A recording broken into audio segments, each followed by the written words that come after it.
Evangelism is actually a very exciting thing.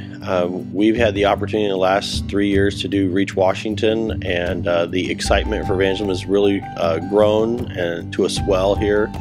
And this spring, we hosted Dan Bensinger. Hi, my name is Pastor Tyler Long, and I work for the Washington Conference, and one of my responsibilities is church evangelism training. And this past year, we had this idea to do something radically different when it comes to evangelism. We are convinced that God uses ordinary people to do extraordinary things. And I spent the last few months working with Pastor Tobin Dodge in the Port Orchard Church. Wonderful church, wonderful people, great community.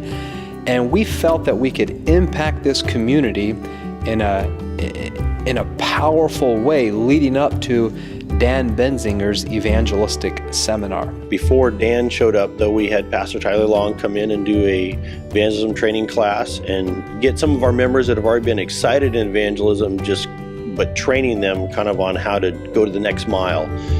And people like Luka and Dorothy have kind of stepped up what they've already been doing in their life and example and really become involved in the church. So what we did is the first thing was we built a database of interest. It's an interest file. In addition to that, we started an outreach class that was 2 days a week, Saturday afternoons, and on Tuesday nights we met and we went through a training manual I put together, and I began to teach this class to the lay members to show them how important but how easy it is to share our faith. There's been a synergy that's really kind of grown to a swell this last spring, and it's really got people excited about sharing their faith, even in just little ways, maybe that they never thought that they could. Luka is one of those stories, where he's gone out and given Bible studies and knocking on his neighbors' doors and going to places and doing things that, although he's always sung and been involved in church and everything, this is a new level of excitement and evangelism for him to share his faith. It's kind of neat to see. That I'm able to go out, and even though I can't see nothing, I think that I can. Jesus, I had faith that God was going to help me to go out and just follow the people like Tyler and the people that went out to invite the people for the evangelist meeting.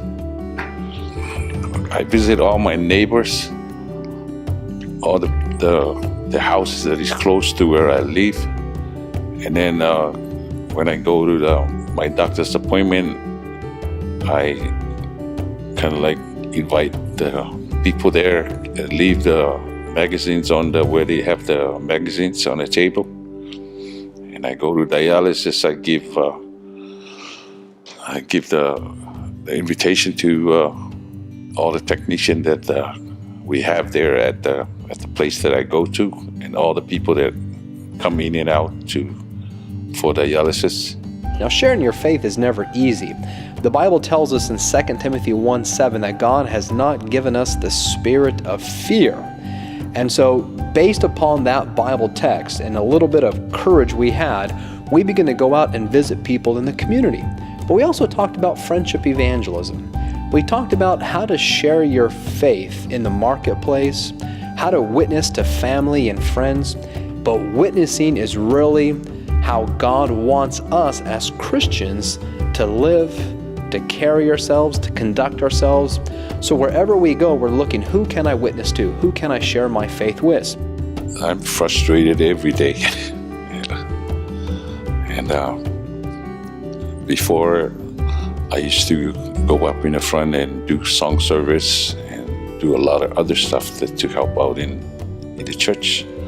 But then now I can't even do song service because I can't see any music. But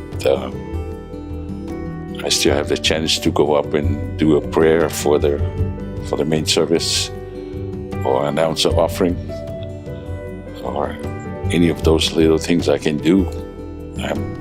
I'm really happy that I'm still able to go and do it. But I wanted to have the chance to go out and witness to whoever people that we visit. And as much as I want to go to heaven, I wanted the same thing for all the other people that don't know about God or don't have the same faith that we have. I think there is no excuse for not going out and try to witness about Jesus. Everybody in the class who wanted to go out was not only able to go out, but many of them started weekly Bible studies, weekly drop-offs. We had several contacts from our outreach class come to the evangelistic seminar, and some of them made the decision for Christ, and some made the decision for baptism. So it was really exciting, real blessing. I was thinking for myself that I can go out and help like I do with Pastor Tyler, but if I didn't go, then I think that I'm using I can easily use my sight as an excuse for not doing it. But I think if I can do it, I know you can do it better than me. And when I first met Luka, what really stuck out was his willingness to want to go out and share his faith.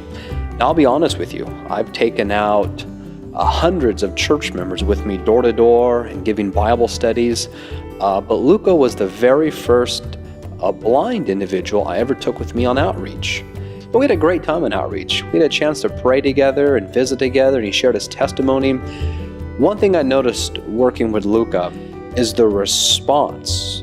When we would go to the door and that man or that woman would open the door and we were standing there and they would look at me and smile, and I would introduce myself. I would say, "Hi, my name is Tyler, this is my friend Luka, and we're visiting you, offering you some kind of Bible study material."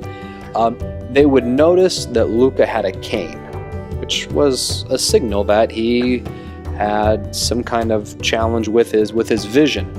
But as we stood on the doorstep and we would talk with them, I was amazed just as they would look at us, as they would look at Luka and smile.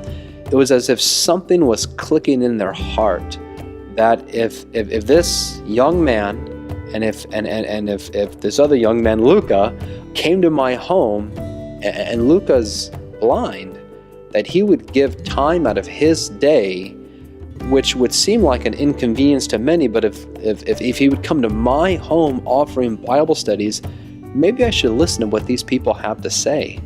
And it was remarkable. I could just read their faces, and it really touched their hearts. If I could give maybe one challenge or one piece of encouragement for anybody that hesitates doing evangelism because maybe they don't think have the right words to say, or they might not think they're smart enough or have enough time, just try.